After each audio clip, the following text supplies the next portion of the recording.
हरिमोहन जी राधा रानी का चरण अपना ठाकुर जी, अपना ठाकुर जी बनारसी साड़ी पहनते हैं कि आपको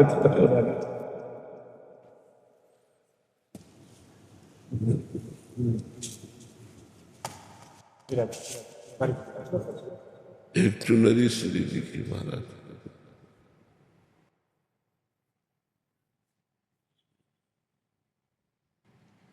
खूब निरंतर नाम जप करे, एक क्षण के लिए भी नाम न छूटे और कुसंग से बचे।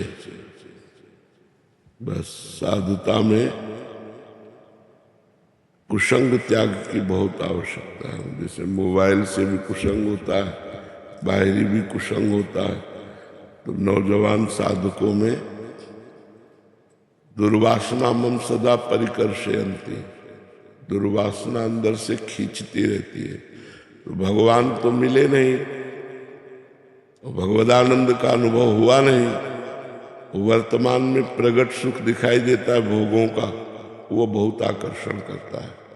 इसलिए उपासक को चाहिए आजीवन जिसे ब्रह्मचर्य रहना है, आजीवन विरक्त रहना है, उसे बहुत सावधानी पूर्वक कुसंग का त्याग करे।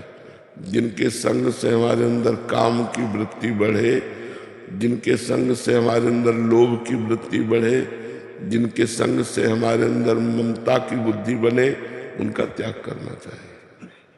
दूरादपाश स्वजनान सुखमर्थ कोटिम सर्वेषु साधन वरेषु चिरम निराशा वर्षंत में सहजाद्भुत सौख्यधाराम श्री राधिका चरण रेणु महाम स्मरामि।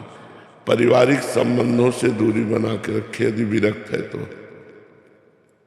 अगर परिवार से संबंध रखता है तो खिचड़ी है, वो विरक्त नहीं है। विरक्ति में खिचड़ी नहीं चलती।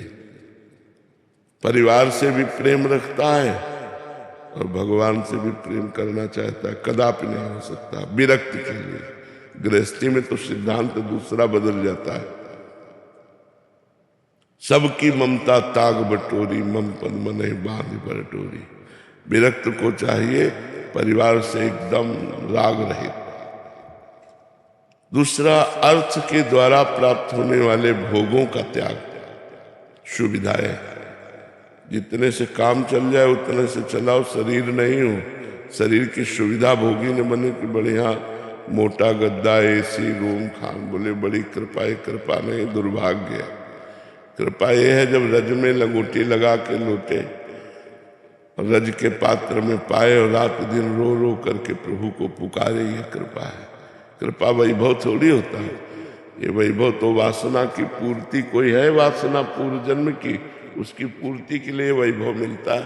वैभव मिलना कृपा नहीं, वैभव से वैराग्य रहना कृपा है। वैराग्यवान के ऊपर कृपा है। भर्तरी जी ने भगवान शंकर के प्रसन्न होने पर अपनी तरफ से वरदान मांगा कि कभी मुझे सम्मान से भिक्षा न मिले।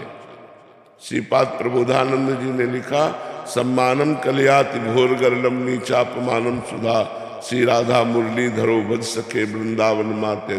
अय सखे, अय मित्र, सम्मान को घोर विष के समान समझो और नीच पुरुषों द्वारा किया हुआ जो अपमान है वो अमृत के समान समझो और श्री राधा माधव का भजन करो, वृंदावन को कभी छोड़ो मत।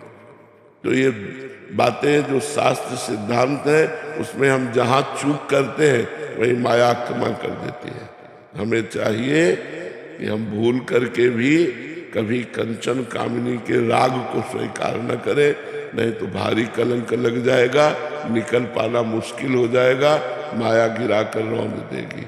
इसलिए जो हमारे पूर्वज, हमारे गुरुजन जिस मार्ग में चले हैं उसी मार्ग में अपने लोग चलते रहे।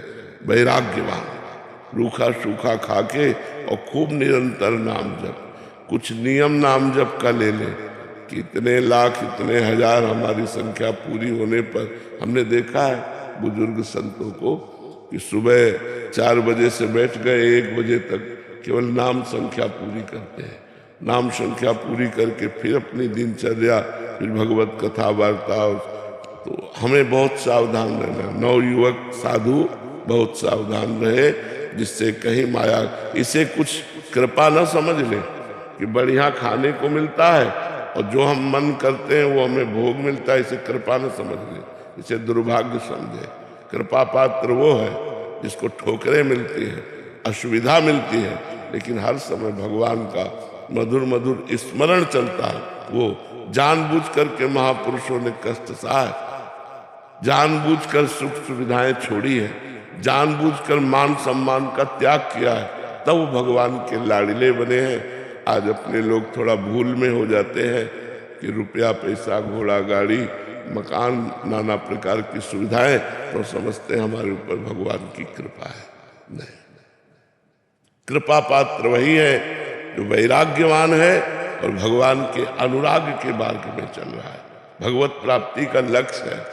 सोना चांदी रुपया पैसा है तो सब कूड़ा करकट के समान है।